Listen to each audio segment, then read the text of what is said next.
Happy Thursday, everybody. It's chamber check-in time. And today I have a special guest to share their business. It is Ward Hooper. Hi, Ward. Hello.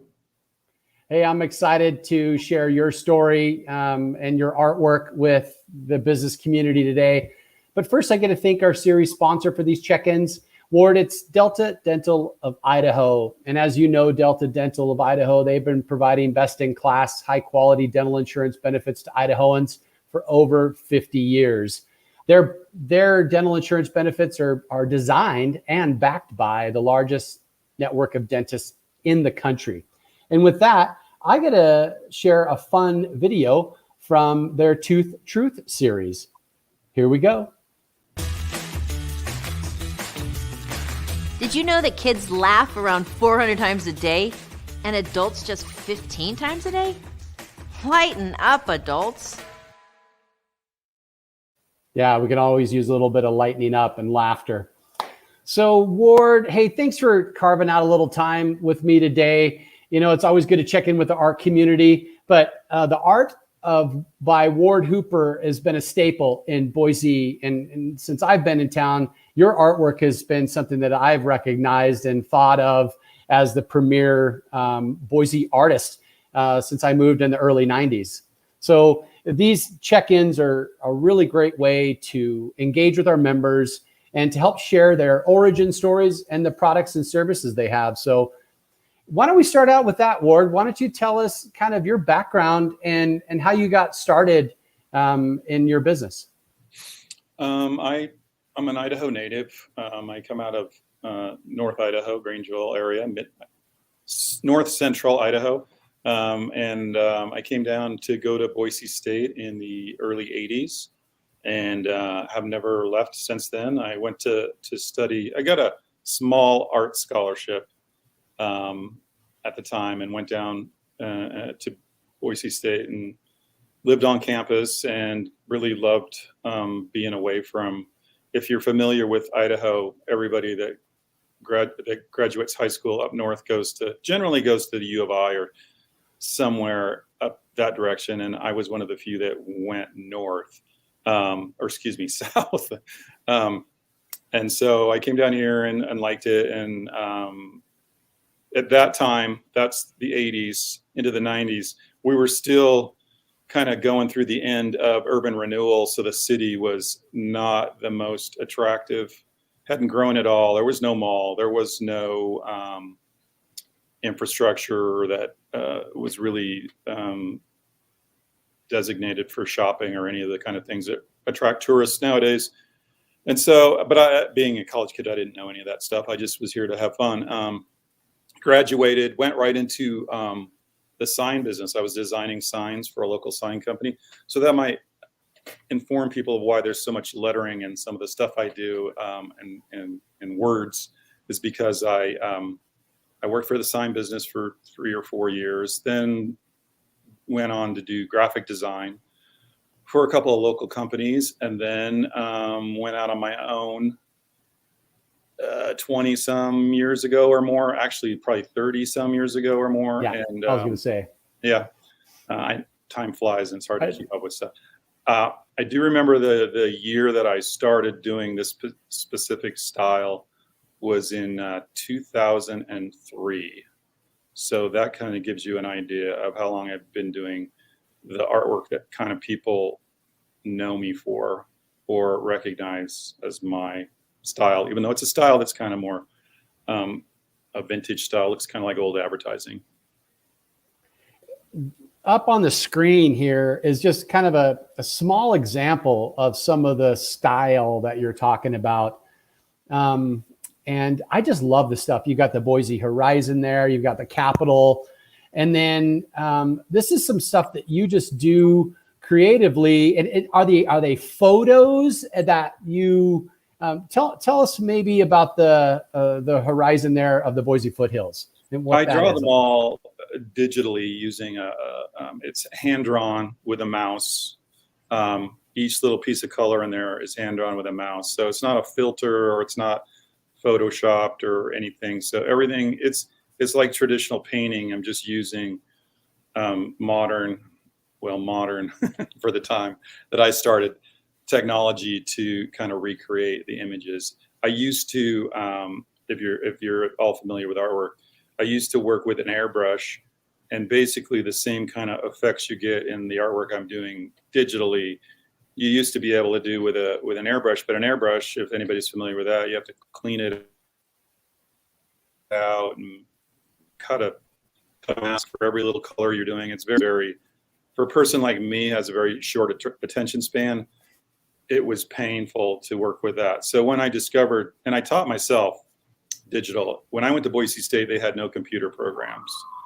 There was no, I couldn't take a class on how to do a certain kind of software.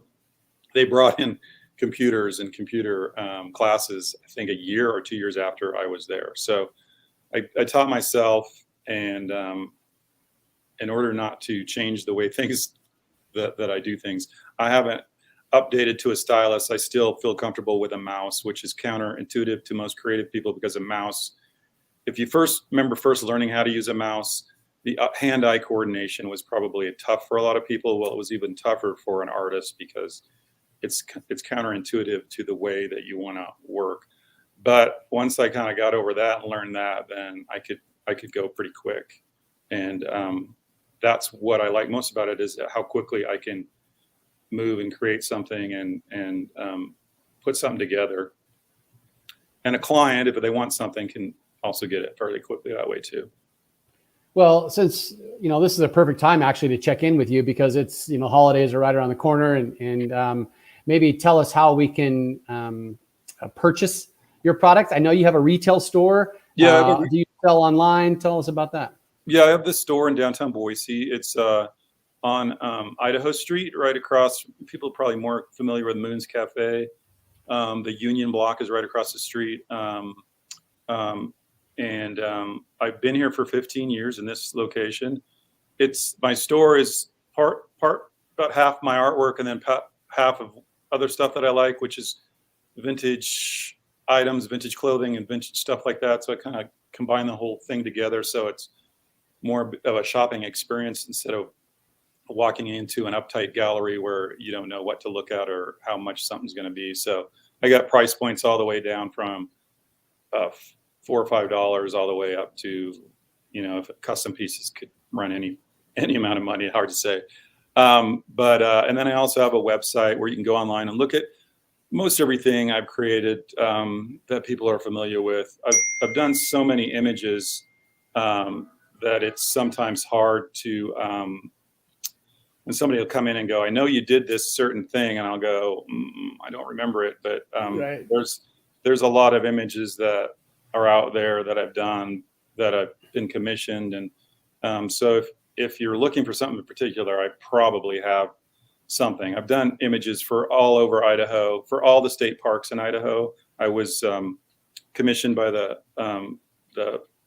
Parks and Rec to do all 44 state parks, I believe it is. Wow. in Idaho, and still working on a few of those. I haven't done all of them, but I did logos for all of them, and now I'm doing posters for all of them, or poster images that the individual parks sell. And so it's basically coming into the stores like getting a tour of the state, whether you want to see certain areas or not, but they're all kind of there. And then I've done stuff for other areas all over the country. Back in the day, I did a campaign where I did an image or 2 images for every state in the union, which was interesting. That was one of those money, what do you call them? The where you have people give you money in advance to, I can't what they're called, but I did that, and that was successful. And I've done, like I said, I've done almost everything around the region, at least in the Northwest. So you've had commissioned work where people hire you to do something custom, and then plus you have your own. I've been in your retail store several times, and you've got a lot of inventory of your work, posters, and then you can get them framed here locally. Do you frame as well, or is that you leave? I work with a framer. A lot of the prints that I do, I when I first started off, I created them just like any size I wanted to, but then I quickly learned that people don't want to spend an arm and a leg for framing. If you buy a $30 poster or print, you don't want to spend $400 to have it framed. So I do all of my prints in standard frame sizes, so you could go to a retail store and get a frame that would easily work with it. Or you can do the custom framing. I also do gallery wrap canvases, which eliminate framing, so that you don't have to worry about framing at all, but you get a canvas, they're signed and numbered, they're limited edition. So it's a little step up from just a paper print. And I also customize a lot of those. If somebody wants to have their kids' names hidden somewhere in it, I've done that. Or I've done pieces, pet portraits of people's animals. I try to do them in a more innovative and interesting way than just doing a straight on pet portrait. But I've done all sorts of stuff, people's cabin in the woods that they want to memorialize. This is one of my favorite pieces, Ward, that I have of yours, and we framed it with Nels there down at Picture This. And that's one of the very first prints that I've ever got from you. And when I think of Boise, when I look at those prints, I think of Boise. And you have this other one of Harrison Boulevard that I just love as well. It's my favorite street in Idaho, just because of, you can see all the seasons change. It's got that row of trees down the middle of it. Sure. Let's talk a little bit about the partnership that you've had with the Chamber.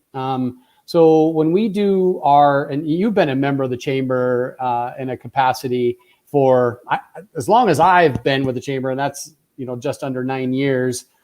And I love what, when our auction items for our annual gala come up, maybe it's a trip to Seattle or a trip to Coeur d'Alene or something we put together, you always donate a print of that destination, and it just elevates that entire package. So we love that partnership, Ward. Well, thank you. It's always fun. It's always interesting to see the list of places that, and sometimes I obviously, I don't have every place in the world, but right. I try to match up something that will go. And generally I get at least 60-70% of them. I get a print that'll go along with it. But yeah, it's been fun. And I always assume that it does, like you said, it gives it a little extra flavor to just having the package sit there with a coupon or something right.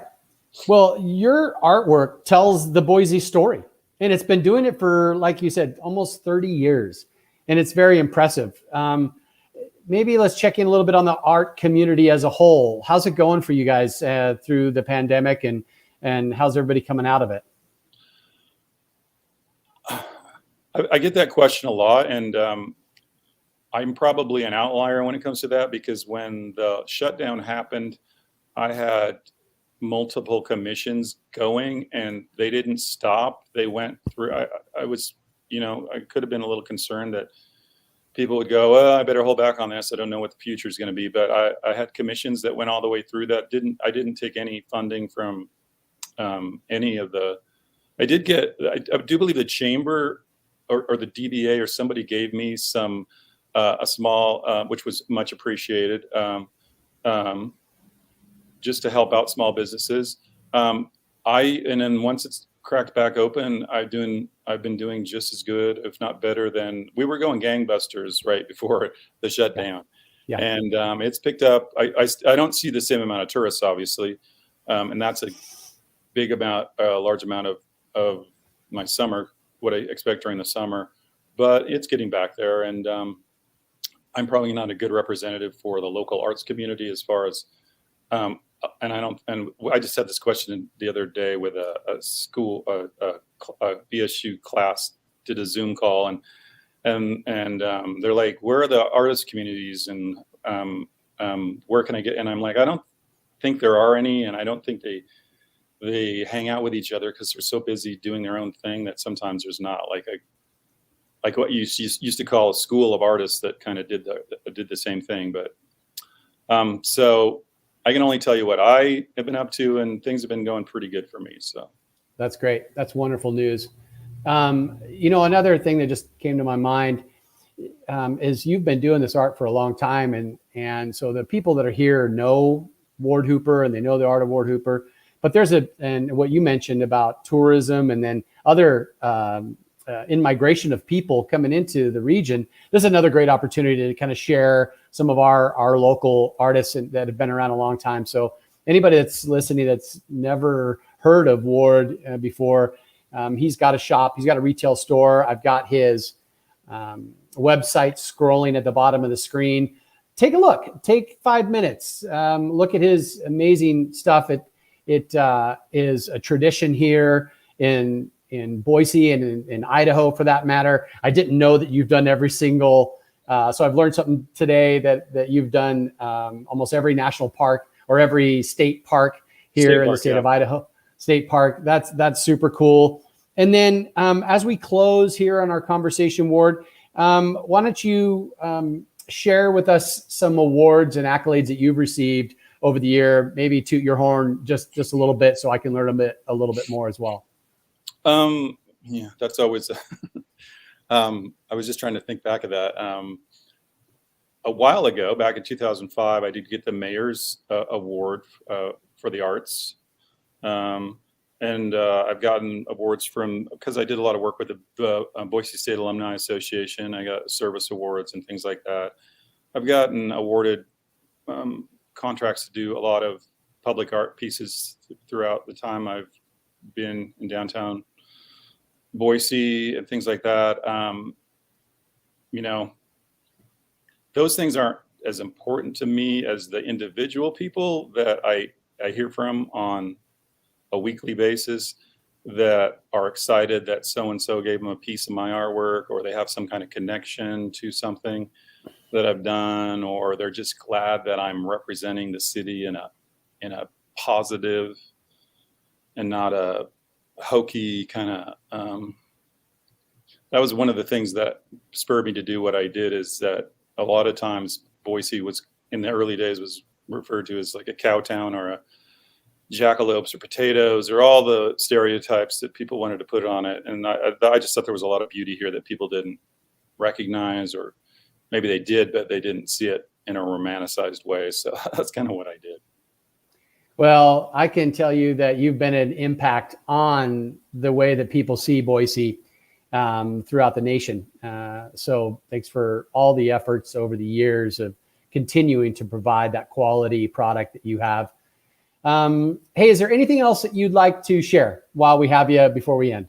I'm just, I'll let people know that I am doing on Small Business Saturday, which is coming up.